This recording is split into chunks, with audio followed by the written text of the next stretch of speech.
আমরা সংস্কার নিয়ে আজ আলোচনাটা করতে চাই, কারণ আপনি জানেন যে 4টি কমিশন, বিশেষ করে দুর্নীতি দুদক সংক্রান্ত যে কমিশন, সেটি নির্বাচন কমিশন যেটি সংক্রান্ত যে কমিশন গঠন করা হয়েছিল সংস্কারের, সেটি এবং পুলিশ কমিশন এবং সর্বোপরি সংবিধান সংস্কার কমিশন, যেটাই মোট 4টি কমিশন তাদের রিপোর্ট দিয়েছে। সেখানে বেশ কিছু সুপারিশ করা হয়েছে।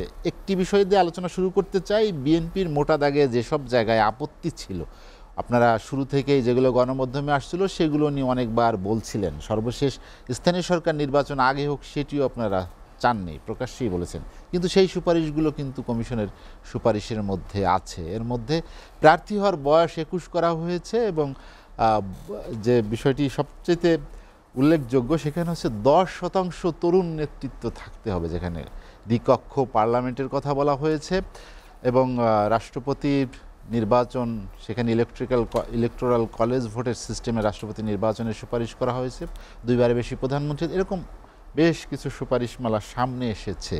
আপনার কি মনে হয় যে রাজনৈতিক দলগুলো এই সব বিষয়গুলো সামনে এগিয়ে নেওয়ার জন্য, অর্থাৎ বাংলাদেশের রাজনৈতিক ক্ষেত্রটি এখনই প্রস্তুত আছে?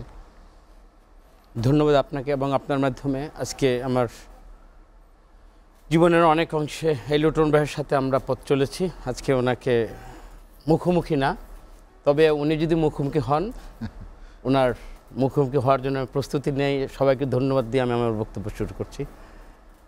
সংস্কার প্রস্তাব, এটা তো আমাদের দীর্ঘদিনের প্রত্যাশা এবং এই জন্য আমাদের অনেক ত্যাগের বিনিময়ে আজকের এই পরিবেশ। আজকে যে 4টা সংস্কারের প্রস্তাবনার যে রিপোর্টটা আজকে প্রধান উপদেষ্টার কাছে দিয়েছে, ওগুলো আমি দেখেছি। তাদের এটা কিন্তু প্রস্তাব।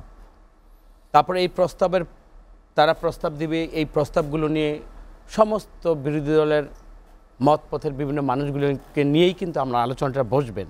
250-টিরও বেশি ডিজাইন অপশন নিয়ে ওয়ালটন স্মার্ট ফ্রিজ, বোঝে আপনার প্রয়োজন।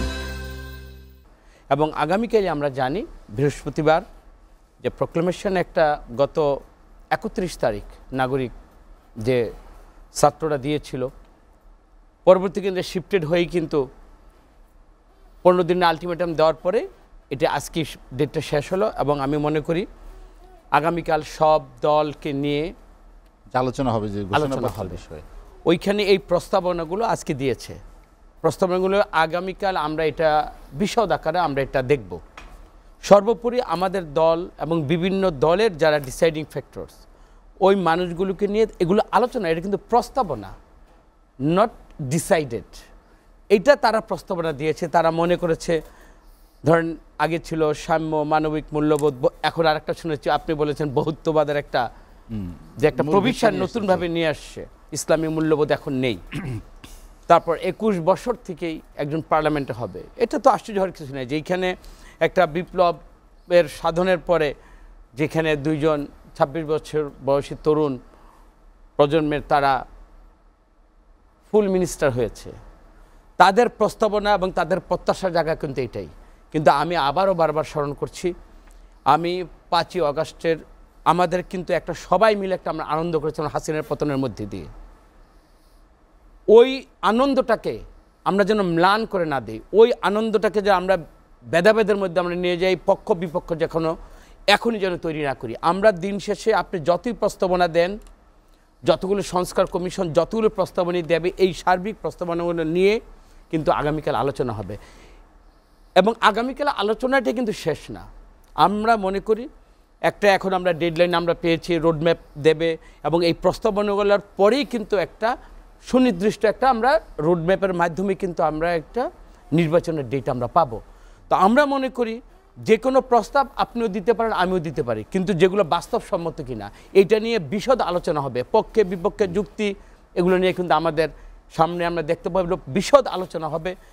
যে যার পক্ষে যার মতগুলো এইভাবেই কিন্তু দিয়ে যাবে। কিন্তু আমার মনে হয় আমরা জুলাই 5ই আগস্টের পূর্বে আমরা যেভাবে যে মানসিকতা নিয়ে আমরা আন্দোলন সংগ্রাম করেছি, এখনও বিভিন্ন আমাদের ছাড় দেওয়ার মানসিকতা থাকতে হবে, আমাদের স্যাক্রিফাইসের মানসিকতা থাকতে হবে, আমাদের শেয়ারিং এর টেন্ডেন্সি আমাদের গ্রো করতে হবে। আমি মনে করি সবাইকে কিন্তু ছাড় দিয়ে, আবার সবাইকে কিন্তু আমি সব কিছু আমি এবং আমিত্বকে বাদ দিয়ে মনে হয় যে যতগুলি সংস্কার প্রস্তাবই এসেছে আমরা মনে করি সবাই এটা নিয়ে আলোচনা হবে এবং আলোচনার পরে একটা ভালো কিছু বেরিয়ে আসবে, যেটা এই রাষ্ট্রের জন্য, এই বাংলাদেশের জন্য, আগামী প্রজন্মের জন্য একটা উল্লেখযোগ্য একটা দৃষ্টান্ত হয়ে থাকবে।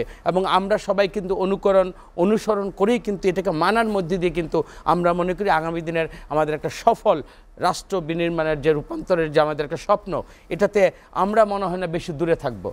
এখন পর্যন্ত আমি এই ভাবনা নিয়ে আছি। রতন ভাই, আপনি যেটি বলেছেন যে বিশেষ করে ঘোষণাপত্রের কথা আপনি উল্লেখ করেছেন, বৈষম্যবিরোধী ছাত্র আন্দোলন বা নাগরিক কমিটি যে প্রস্তাবনা ছিল, বিশেষ করে বৈষম্যবিরোধী ছাত্র আন্দোলনের যে একটি আলটিমেটামও তারা দিয়েছিলেন যে 15 তারিখের মধ্যে এটি করতে হবে, 15 জানুয়ারির মধ্যে, সেখানে সেই ঘোষণাটি আসেনি। এখন রাজনৈতিক দলগুলোর সঙ্গে যে আলোচনার কথা বলা হচ্ছে, ঘোষণাপত্র মানে প্রোক্লামেশন জারির ক্ষেত্রে তো বিএনপির সাথে একটি তাদের প্রথম থেকেই একটি টানাপোড়েন ছিল, সেখানে আসলে সমাধান খুঁজে পাওয়া কঠিন হবে কিনা?